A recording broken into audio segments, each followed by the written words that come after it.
الملائكة إني جاعل في الأرض خليفة قالوا وتجعل فيها من يفسد فيها ويسفك الدماء ونحن نسبح بحمدك ونقدس لك قال إني أعلم ما لا تعلمون وعلم آدم الأسماء كلها ثم عرضهم على الملائكة فقال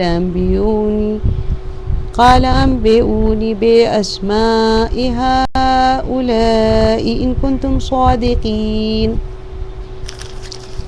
قالوا سبحانك لا علم لنا إلا ما علمتنا إنك أنت العليم الحكيم قال يا آدم أنبئهم بأسمائهم فلما أنبأهم بأسمائهم قال ألم أقل لكم إني أعلم غيب السماوات والأرض وأعلم ما تبدون وما كنتم تكتمون وإذ قلنا للملائكة اسجدوا لآدم فسجدوا إلا إبليس أبى واستكبر وكان من الكافرين صدق اللہ علیہ.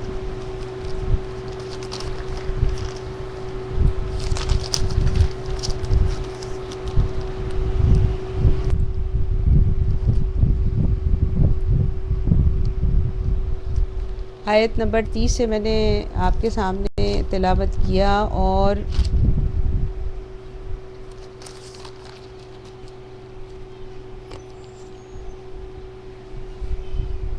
آیت نمبر 34 تک سورہ بقرہ کی، اور انتہائی اہم موضوع اور انتہائی اہم معاملہ جو انسان کا اس دنیا میں آنے کا مقصد اور جو دنیا میں انسان کی ذمہ داری کو ہمارے سامنے رکھتا ہے. ان آیات کے اندر اللہ تبارک و اللہ تعالیٰ نے جو تخلیق فرمائی ہے آدم کی، اس تخلیق کے بارے میں اتنی واضح اور اتنی کھلی آیات ہیں کہ جس کے ذریعے ہمیں یہ پتہ چل جاتا ہے کہ ہماری اس دنیا کے اندر کیا ذمہ داریاں ہیں اور اللہ تبارک و تعالیٰ نے کیوں ہمیں اس دنیا میں بھیجا اور اشرف المخلوقات بنایا. اور پھر وہ ایک خاص معاملہ جو کہ حضرت آدم علیہ السلام کو فرشتوں سے سجدہ کروایا گیا اور جس میں ابلیس نے انکار کیا اور جس کے نتیجے میں وہ شیطان مردود ہو گیا. یہ واقعہ اس کے اندر بیان فرمایا ہے. یہ پہلا یعنی سمجھ لیجئے کہ قرآن کریم کے اندر جو واقعہ ہے پہلا موقع ہے جو یہ واقعہ یہاں پر بیان کیا گیا. اس کے بعد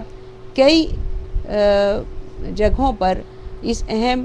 معاملے کو اللہ تبارک و تعالیٰ نے بیان فرمایا، لیکن ابتدا میں ہمیں سب سے پہلے اس واقعے کی یعنی جو اطلاع ملتی ہے وہ ان آیات سے ملتی ہے. اللہ تعالیٰ فرما رہے ہیں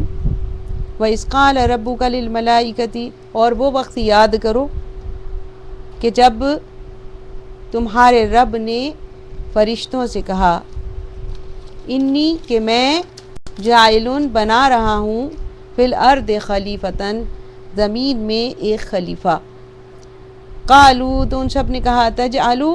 کیا آپ بنائیں گے فیہا اس دنیا کے اندر من یفسد فیہا جو کہ یہاں فساد کرے گا ویسفک الدماء اور جو یہاں پر خون بہائے گا. یسفکو خون بہانا، دماء کا مطلب خون،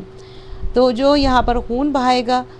یعنی یہ کہ فتنہ اور فساد پھیلائے گا. وَنَحْنُ نُسَبِّحُ بِحَمْدِكَ وَنَحْنُ اور ہم سب نُسَبِّحُ تسبیح بیان کرتے ہیں، حمد و ثنا بیان کرتے ہیں، بحمدک آپ کی حمد بیان کرتے ہیں، وَنُقَدِّسُ لَكَ اور ہم آپ کی تقدیس کرتے ہیں. قال اللہ تبارک و تعالیٰ فرماتے ہیں انی عالم میں بہت کچھ جانے والا ہوں، بلکہ جو تم نہیں جانتے وہ سب کچھ میرے علم میں ہے، ما لا تعلمون. تو یہاں پر ان آیات کے ذریعے ہمیں یہ پتہ چلا کہ اللہ تبارک و تعالیٰ نے جب حضرت آدم کو پیدا فرمانے کا ارادہ فرمایا تو اس وقت فرشتوں کے سامنے اس بات کا اعلان فرمایا، اور فرشتوں نے اس کے جواب میں جو بات کہی وہ دراصل نہ تو نعوذ باللہ کوئی آبجیکشن تھا کہ اللہ تبارک و تعالیٰ کیوں اس مخلوق کی تخلیق کر رہے ہیں، بلکہ اس سے یہ صرف ان کا سمجھنا مقصود تھا، اور وہ حیران تھے اس بات پر کہ جب ہم موجود ہیں اور ہم اللہ کی تقدیس اور اللہ کی حمد، اللہ کی ثنا بیان کرنے کے لیے اللہ تعالیٰ جو ہمیں کام تفویض فرماتے ہیں اسے بحسن خوبی ہم وہ کام جو ہے وہ کرنے کے لیے موجود ہیں، تو پھر ضرورت کیوں پڑ گئی اس انسان کی، جس انسان کے بارے میں انہیں اس بات کا یقین تھا کہ یہ انسان اگر اتنا با اختیار بنایا جائے، جیسا کہ خلیفہ کے لفظ سے ظاہر ہوتا ہے کہ اگر کوئی کسی کا نامزد کیا ہوا نمائندہ ہے تو وہ یقیناً با اختیار ہوتا ہے، بے اختیار نہیں ہوتا، تو یہ ساری جو معلومات ان کو ہوئیں اس کی بنا پر انہوں نے استفہامیہ انداز میں صرف سمجھنے کے لیے سوال کیا کہ یار اب ہماری سمجھ میں تو نہیں آتا، آپ فرمائیے کہ یہ آپ کیوں ایسی مخلوق جو ہے وہ آپ پیدا فرما رہے ہیں۔ آپ دیکھیں کہ ایک جگہ اور قرآن کریم کے اندر سورہ انعام کی اگر آیت نمبر 165 آپ دیکھیں تو وہاں پر بھی اللہ تبارک و تعالیٰ نے حضرت آدم علیہ السلام اور انسان کی، سمجھ لیجئے کہ حضرت آدم علیہ السلام سے انسان کی نسل چلی ہے، تو انسان کو پیدا کرنے کا مقصد بیان فرمایا ہے، هو الذی جعلکم خلائف الارض ورفع بعضکم فوق بعض درجات لیبلوکم فیما آتاکم ان ربک سریع العقاب وانہ لغفور رحیم، کہ وہی ہے کہ جس نے زمین میں جو ہے وہ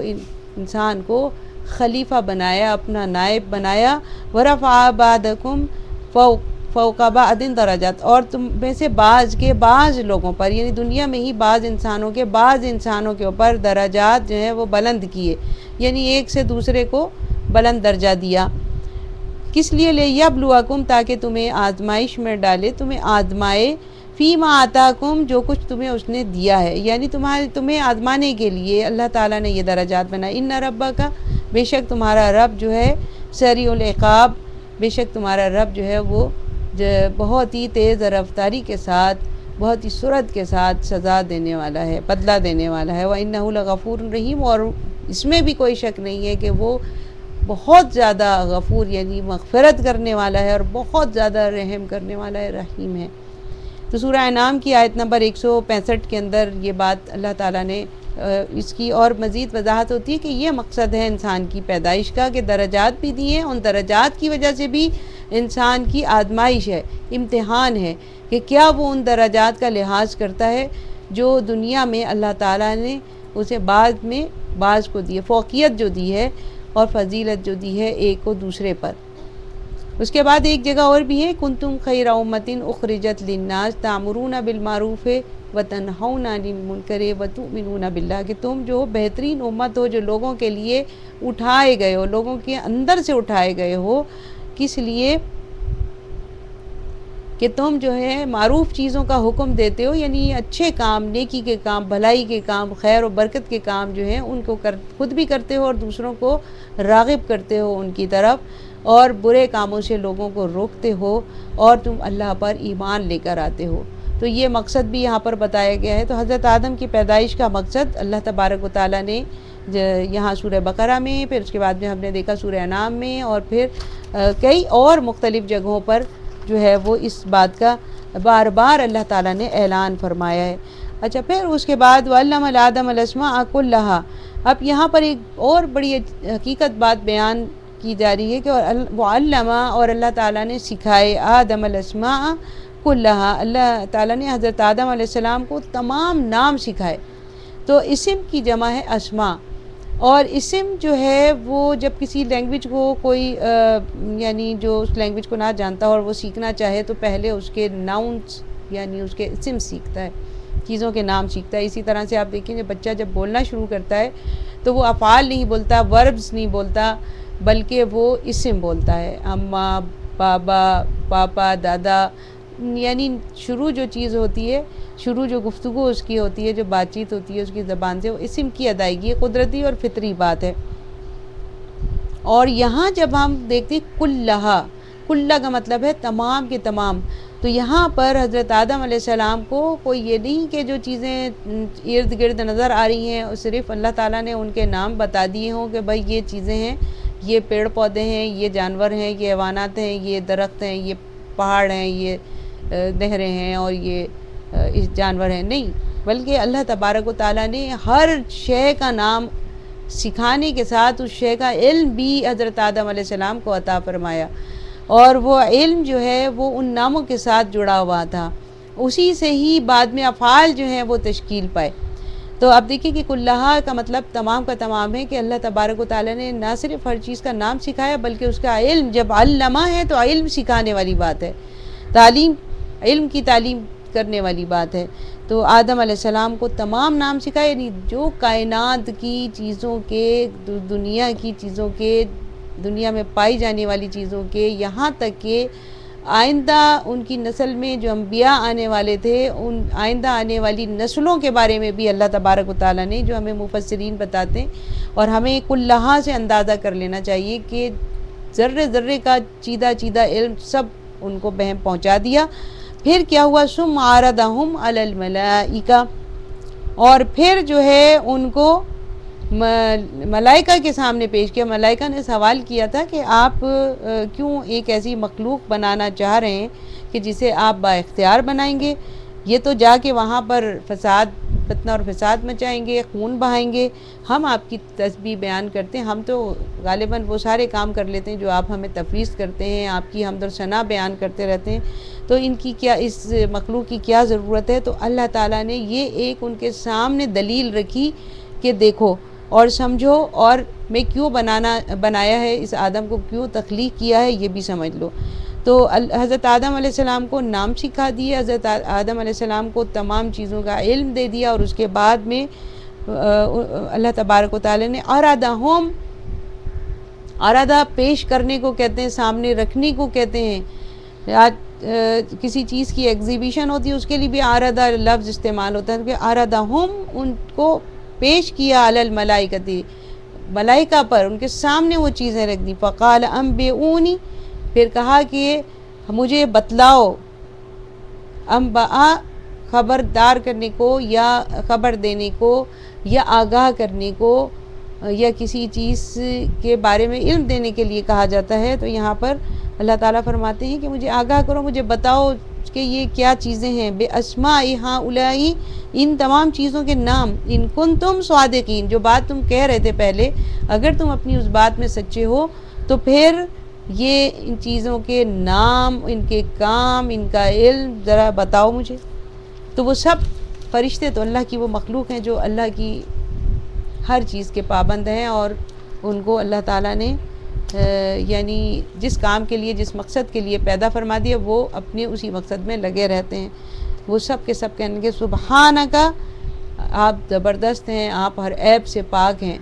سبحانک، اے رب آپ ہر نقص سے پاک ہیں، یہ تو آپ ہی کی ذات ہے۔ لا علم لنا، ہمیں کوئی علم نہیں ہے، الا ما علمتنا، سوائے اس کے جو آپ نے ہمیں بتا دیا۔ تو فرشتوں کو جو کچھ اللہ تعالیٰ سکھا دیتے ہیں، جو ان کو کام تفویض فرما دیتے ہیں، جو ان کے پیدا کرنے کا مقصد ہوتا ہے، وہ وہی جانتے ہیں، اسے زیادہ نہیں جان سکتے۔ جبکہ انسان اپنی کوششوں سے، اپنی محنت سے، اللہ کی مدد سے اگر جاننا چاہے تو بہت کچھ جان سکتا ہے۔ اور آپ دیکھیں کہ وہ ایمان نہ لانے کے باوجود بھی بہت کچھ جان سکتا ہے، اگر وہ کھوج لگائے، اگر وہ تحقیق کرے، اگر وہ کوشش کرے، اگر وہ ریسرچ کرے۔ آج ہم دیکھتے ہیں کہ اس دنیا کے اندر جو غیر مسلم اقوام ہیں، وہ کہ جو ترقی یافتہ ہیں اور حیرت انگیز طریقے پر سائنسی ترقی کر رہی ہیں، مسلمان تو نہیں ہیں، لیکن کیونکہ ان کے اندر وہ عنصر موجود ہے کھوج لگانے کا، دیکھنے کا، کسی چیز کو کی جانچ پڑتال کرنے کا، کسی چیز کو پرکھنے کا، تحقیق کا، جستجو کا، اس وجہ سے ان کو ہم آج دیکھ رہے ہیں کہ انہوں نے نت نئی چیزیں ایجاد کی ہیں، اور یعنی ایک تہلکہ مچا کے رکھ دیا ہے سائنس کی دنیا کے اندر۔ تو دیکھیے کہ یہ فرق ہے ایک فرشتے میں اور ایک انسان کے اندر۔ تو وہ جواب وہی دیتے ہیں کہ جو ان کی سرشت ہے، جو ان کی فطرت ہے، سبحانک لا علم لنا الا ما علمتنا، ہمیں تو وہی علم ہے جو آپ نے ہمیں بتایا ہے۔ آدم کو آپ نے جس طرح علم دیا اور آدم نے اس کو بہترین طریقے پہ پیش کیا ہوگا، انک انت العلیم الحکیم، بے شک آپ بہت زیادہ علیم ہیں، بہت زیادہ جاننے والے، حکیم ہیں آپ، آپ کے ہر معاملے میں حکمت ہم اس کو نہیں سمجھ سکتے، حقیقت میں سب کچھ جاننے والے اور سمجھنے والے آپ ہی، آپ کے سوا کوئی نہیں۔ پھر کیا ہوا؟ قال یا آدم انبئہم باسمائی، اللہ تبارک و تعالیٰ نے آدم علیہ السلام کو، پہلے آدم علیہ السلام کو نام سکھائے، پھر فرشتوں سے کے سامنے ان چیزوں کو پیش کیا، ان سے پوچھا تمہیں یہ آتا ہے نہیں، پھر اس کے بعد اب حضرت آدم علیہ السلام جو ہیں ان کو اللہ تعالیٰ حکم دیتے ہیں انبئہم باسمائہم، ان فرشتوں کو ان چیزوں کے نام بتاؤ، یعنی جو علم تمہیں دیا ہے ان چیزوں کے بارے میں جو علم ہے وہ ان کے سامنے پیش کرو۔ فلما انبأہم باسمائہم، فلما سو جب انبأہم انہیں بتلایا ان فرشتوں کو باسمائہم ان چیزوں کے بارے میں، قال الم اقل لکم انی عالم غیب السماوات والارض، تو یقیناً فرشتے حیرت میں رہ گئے۔ تو اللہ تعالیٰ فرماتے ہیں قال میں نے تم سے کہا تھا، الم اقل لکم کہ میں تم سے وہ بات کہہ رہا ہوں کہ انی عالم ہوں کہ میں جانتا ہوں، غیب السماوات والارض آسمانوں اور زمینوں کی تمام حقیقتوں کو۔ تو اللہ تعالیٰ فرماتے ہیں میں نے تم سے یہ بات نہیں کہی تھی کہ میں آسمانوں اور زمینوں کی تمام پوشیدہ معاملات کو اور حقیقتوں کو جانتا ہوں جو تم سے چھپی ہوئی ہیں، جو تم سے پوشیدہ ہیں۔ وَعَالَمُ مَا تُبْدُونَ وَمَا كُنْتُمْ تَكْتُمُونَ، اور وَعَالَمُ اور میں جانتا ہوں، ما تبدون جو تم ظاہر کرتے ہو، وَمَا كُنْتُمْ تَكْتُمُونَ جو کچھ تم چھپاتے ہو۔ وَإِذْ قُلْنَا لِلْمَلَائِكَةِ اسْجُدُوا لِآدَمَ، پھر اللہ تعالیٰ فرماتے ہیں کہ ہم نے جب ملائکہ سے کہا کہ سجدہ کرو لآدم آدم کو، فسجدوا تو ان سب نے سجدہ کیا، الا ابلیس ابلیس کے علاوہ، اس نے کیا کیا؟ ابا، انکار کیا، واستکبرا اور اس نے تکبر کیا، غرور کیا، انکار ایک، دوسرا یہ کہ اس پر مزید یہ کہ اس نے تکبر کا اظہار بھی اللہ تبارک و تعالیٰ کے سامنے فرمایا، حالانکہ وہ بھی اللہ کی مخلوق ہے، اللہ نے اسے بھی پیدا کیا ہے۔ تو اور یہ ابلیس وہاں پر کیوں موجود تھا اور ابلیس کا وہاں کیا کام تھا؟ تو ہمیں پتہ چلتا ہے کہ مختلف تفاسیر سے کہ ابلیس بڑا عقل مند دانا جو ہے وہ جنات میں سے تھا، اور بہت ہی عقل مند اور دانا تھا اور بہت علم رکھنے والا تھا، اور اللہ تعالیٰ نے اس کی اس یعنی علمیت کی بنیاد پر کا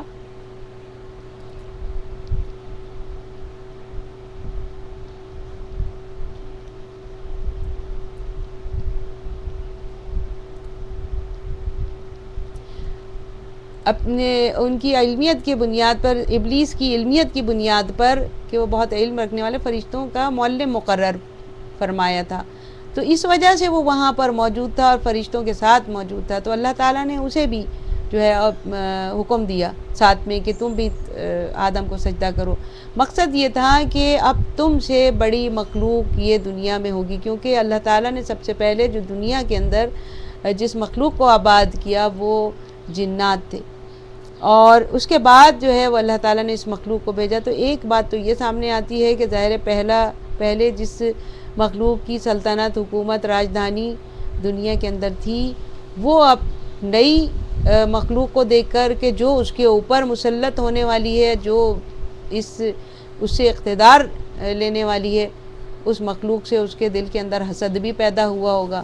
پھر یہ کہ وہ اپنے آپ کو عقل کل سمجھ بیٹھا تھا، وہ اپنے آپ کو بہت ہی دانا اور بینا اور حکیم سمجھ بیٹھا تھا، یہی وجہ تھی کہ اس کو سرنڈر کرانا تھا حضرت آدم کے سامنے، جو اللہ تبارک و تعالیٰ نے سجدے کے ذریعے، یہ ایک تعظیمی سجدہ تھا۔ اب سجدہ کسی کو بھی جائز نہیں ہے، کسی انسان کو، کوئی بڑے سے بڑا انسان ہو اس کے لیے بھی سجدہ جائز نہیں ہے، لیکن یہ ایک تعظیمی سجدہ ایک علامتی چیز تھی، علامتی بات تھی کہ تاکہ تم تسلیم کرو کہ یہ مخلوق جو میں نے بنائی ہے، یہ جو آدم ہے، یہ اب وہاں پر یعنی اشرف المخلوقات ہوں گے،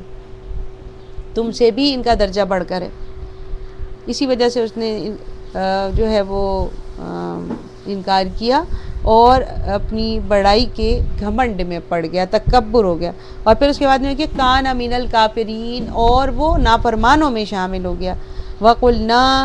اور ہم نے کہا کہ یا آدم اسکن انت وزوجک الجنت، کہ اے آدم تم اور تمہاری زوجہ یعنی حضرت حوا کا نام قرآن کریم میں کہیں نہیں ہے، لیکن ہمیں احادیث مبارکہ سے یہ نام پتہ چلتا ہے۔ دوسرا یہ کہ احادیث مبارکہ سے اس لیے پتہ چلتا ہے کہ اس زمانے کے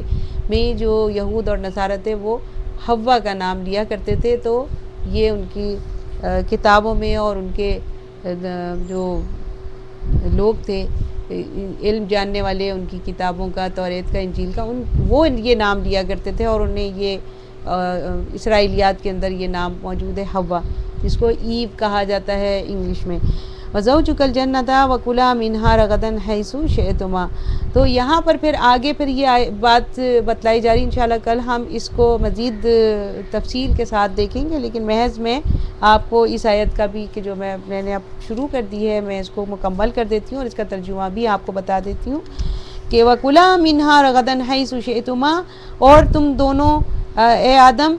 تم اور تمہاری بیوی جنت میں رہیں گے اور اس میں سے کھائیں گے جو ان کو پسند آئے گا، جیسا وہ چاہیں گے۔ وَلَا تَقْرَبَا، لیکن کیا ہے کہ قریب نہیں جانا تم دونوں، ہَٰذِهِ الشَّجَرَةَ، اس درخت کے نزدیک، فَتَكُونَا مِنَ الظَّالِمِينَ، نہیں تو تم دونوں ظالموں میں شمار کر دیے جاؤ گے۔ تو یہاں پر ہم اس کو جو ہے وہ اختتام اس کا کرتے ہیں، اور